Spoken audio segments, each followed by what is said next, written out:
behind over here, we'll go to the fermentation tanks where we're doing every step of the process here. So you see our raw grains, and actually finding all of the raw ingredients from the grains to the mash tank to the fermentation tank, and having the still and barrels and bottles all on site is actually not as common with craft distilleries as you might think.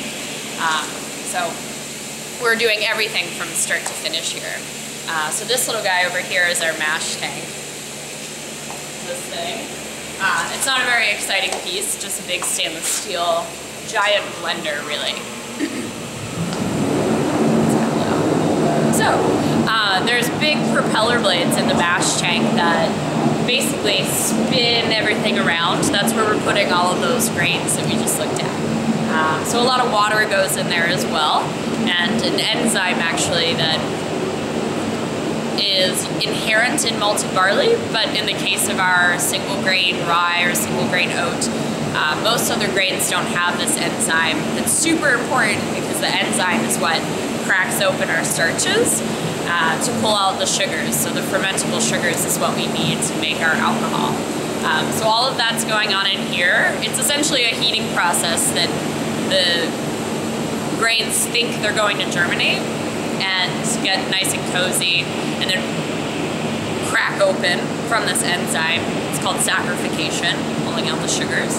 And then we basically shock it so that they stop germinating, but we've got their sugars ready to go for the fermentation tanks. So all of that, from there it's a kind of thick bubbly porridge, an oatmeal or a cream of wheat, depending on what kind of grain we're using.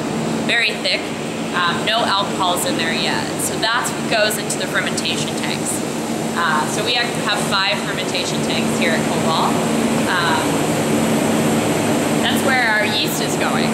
So the yeast is super, super important also, because that's what's going to eat up all of those sugars and create alcohol for us, about 15% or so that we'll have out of the fermentation tanks, 10 to 15 depending.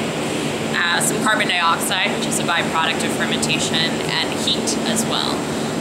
So from the fermentation tanks, which we're leaving in for maybe 5 days, up to 7 kind of being our max, it's a very kind of thick, syrupy, warm, bready beer. We actually call it distiller's beer because it has carbon dioxide and alcohol in it. So that is what we're actually putting into the copper still. And then the still's job really is to pull it apart. Separation of different elements at different boiling temperatures at its most essential, or fundamental, I should say. So alcohol starts to boil at 173 degrees Fahrenheit. So that's how the still is really working. Those alcoholic vapors actually rise up and will pass through the still and eventually be cooled and come off in a nice alcoholic form.